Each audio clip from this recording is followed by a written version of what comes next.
Welcome back to my YouTube channel and a special welcome to the few new people joining here. Actually, this video was supposed to be uploaded on Sunday, but I didn't get time, so I'm uploading it today. On Sunday, I completed revision of two subjects, history and polity. In history, I revised 8 chapters, and in polity also 8 chapters I revised. I follow a habit of doing revision every Sunday. I don't reread what I studied during the week. I dedicated Sunday completely for revision.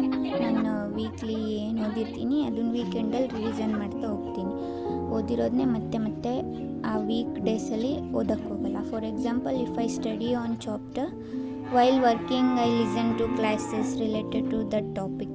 ಈಗ ಒಂದು chapter ಓದಿದ್ದೀನಿ ಅಂತಂದರೆ ನಾನು ಏನಾದರೂ ಕೆಲಸ ಮಾಡ್ತಿರುವಾಗ, ಬೇರೆ ಏನಾದರೂ ಮಾಡ್ತಿರುವಾಗ, ಅಥವಾ ನಾನು ಗಾಡಿ ಓಡಿಸ್ಕೊಂಡು ಹೋಗ್ತಿರುವಾಗ ಅದೇ ಚಾಪ್ಟರ್ನ ಕೇಳ್ಕೊಂಡು ಹೋಗ್ತಾ ಇರ್ತೀನಿ. ಈ ಕಡೆ ಓದಂಗೂ ಆಗುತ್ತೆ, ಅಲ್ಲೇ ರಿವಿಷನ್ನು ಆಗುತ್ತೆ. ಸೊ ನಾನು PU-ನಲ್ಲಿದ್ದಾಗ ನಮ್ಮ ಪೊಲಿಟಿ ಮ್ಯಾಮ್ ಹೇಳ್ತಾಯಿದ್ರು, ಓದೋದಕ್ಕಿಂತ ಕೇಳಿಸ್ಕೊಳ್ಳೋದು ಬೇಗ ತಲೆಯಲ್ಲಿ ಉಳ್ಕೊಳ್ಳುತ್ತೆ ಅಂತ. So when I study I understand it, and when I listen again it becomes revision. This is how I manage my studies.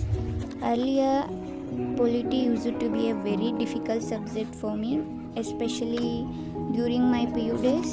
I didn't even complete a single chapter because it felt boring and I couldn't understand anything. ತುಂಬ bore ಆಗೋದು, ಏನಪ್ಪ ಇದು ಒಂದು ಅರ್ಥ ಆಗ್ತಿಲ್ಲ ಅಂತ. But now I have developed a strong interest in learning about law and polity, and that's made a big difference in my preparation. ತುಂಬ ಈಗ ಹಿಸ್ಟ್ರಿ ನನ್ನ ಫೇವ್ರೆಟ್ ಸಬ್ಜೆಕ್ಟ್. ಅದು ಬಿಟ್ಟು ನೆಕ್ಸ್ಟ್ ಬರ್ತೀನಿ ಅಂತಂದರೆ ನನಗೆ ಪೊಲಿಟಿ ತುಂಬ ಫೇವ್ರೆಟ್. ಸೊ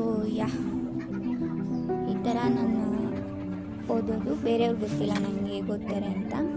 ಎಲ್ರಿಗೂ ಅವ್ರದ್ದೇ ಓನ್ ಸ್ಟ್ರಾಟಜಿ ಇರುತ್ತೆ ಅಲ್ವಾ, ಆ ಥರ ಓದ್ಕೊಂಡು ಬರ್ತೀನಿ.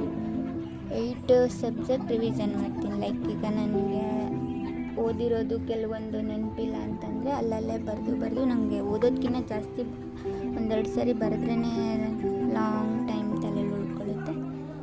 ಹಾಗೆ ಬರಿತಾ ಹೋಗ್ತೀನಿ. So that was my Sunday revision video. Consistency beats talent every single day. Consistency ಇರಬೇಕು ಅಷ್ಟೇ. ಏನೇ ಇರಲಿ, ಎಷ್ಟೇ ಬ್ಯುಸಿ ಇರಲಿ, at least 1 hour, half an hour ಆದರೂ ಟೈಮ್ ಕೊಡಿ, ಅಥವಾ ಓದಿರೋದನ್ನಾದರೂ ರಿವಿಷನ್ ಮಾಡಿ, ಓದೋಕ್ಕಾಗಿಲ್ಲ ಅಂತಂದರೆ. Okay then bye, see you in the next video.